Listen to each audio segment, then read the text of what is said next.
Don't be scared of high mileage cars. You should not be scared of high mileage cars. In this video, I am going to talk about the difference between mileage and maintenance as it relates to buying older cars. So I have a lot of older cars. This is an 06, that's an 08. I have an 03 around back I'm going to show you in a minute. And I have learned over the years that a car with good maintenance and high miles is better than a car with low miles and bad maintenance. So let me show you this chart again, and then I'm going to kind of explain it with three of my cars I have right here at my house. As it were, there's four types of cars if we're talking about it at different price levels. The best thing you want is a low mile, good maintenance car. That is a car that has lowish miles, not a lot. It hasn't been needing a timing belt service, for example, yet it doesn't have any major problems yet. It hasn't had wear on control arms and turbochargers and all those components that can be costly to repair. However, those cars cost a lot of money because that's your bring a trailer type of cars that tend to be cream puffs. Then the next category is low mile cars with bad maintenance.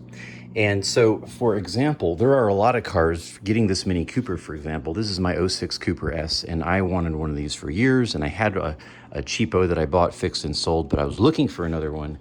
And before I bought this one, I actually drove three, which all, strangely, had about 70,000 miles, which is very low miles for a 2006 car. This car is 21 years old.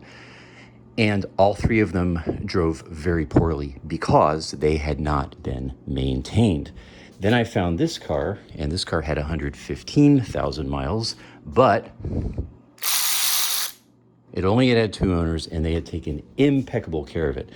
I'll just show you some of the things that had been done to it in the time before I ever owned it. It had a heater core done. It, of course, had basic stuff like plugs and wires, but it also had CV axles done, a lot of suspension stuff, a lot of oil, leaks fixed, a new clutch. So it looks and drives like a new car. I've had this 2 years now.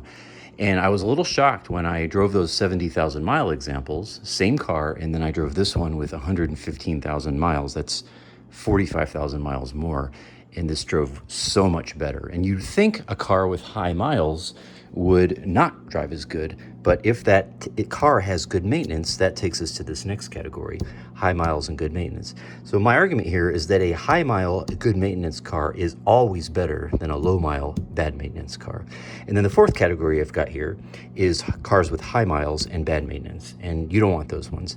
So obviously this is what we want if we're trying to get the best car, like if you're trying to find something and don't want to spend a lot of money in the future on it, and you want it to feel and smell and look like new. But if you can find these ones that have been taken care of, this is really where you want to be. These cars tend to cost a lot of money. These cars tend to not. And these cars, I've noticed, tend to be about the same.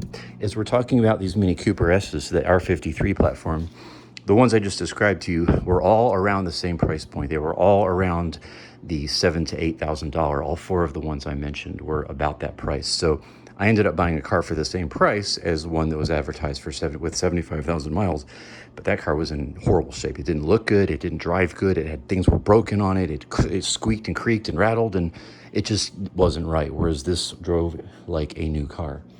And so my argument again is that if you find something where somebody has, done the maintenance and they actually have some records, you really will do better than finding something that might have lower miles. And in my younger years, I was scared to buy cars with 150, 200,000 miles. Now it doesn't bother me at all. And another example is this Pathfinder here. This is an 08 Pathfinder. And I bought that not long ago for about $1,900. I've put about $1,000 into it. So it has 185,000 miles. However, it drives like a new car. And just looking at it, you can see here, it's in very good condition. It wasn't running when I got it. It had some things, but looking at the maintenance records, realized this is a good deal. And just to show you, I made this chart of all the things that had been done to this car before I bought it. And this is why I was willing to spend money on a car that wasn't running right. And if you just look at the records, that sold the car for me. Yes, it had high miles. Yes, it had some issues. but it had so many things taken care of. I mean, this car has a new air conditioning system. It has brand new brakes. I'm talking pads, rotors, everything. It has just so many new parts. So I was willing to deal with the mileage because of the maintenance. And the last one I'll show you, by way of example, is my 2003 Insight. And this will show you, this car has 240,000 miles now. But if you look here at all that's been done to this car, not including all these things. So we're talking full brakes, brake lines, hubs, bearings, and then we go down here. We have all the filters, all the fluids. We have new tires. We have a complete cleaning of the EGR system, the VTEC system. We have new ground cables, valve adjustment. We have a new clutch. We have a new transmission, and on and on and on. And that car has 240,000 miles, and just like my Cooper, I have actually test driven these with only 70,000 miles. That's a third of the mileage, and it did not run as good as this one. It didn't feel as tight, and it didn't look as good either. It was pretty beat because the previous owner didn't take care of it. So this car is an 03. It has 240,000 miles. It runs great. And it's in near perfect shape. Not perfect, but it's a 9 out of 10. Why? Because it's been taken care of. And I would drive this car anywhere. And all these cars I'm talking to you about, I've done long road trips in these cars and they do great. So again, my argument here is I think about having cars 240,000 miles. I mean, the seats are still like brand new because they were taken care of.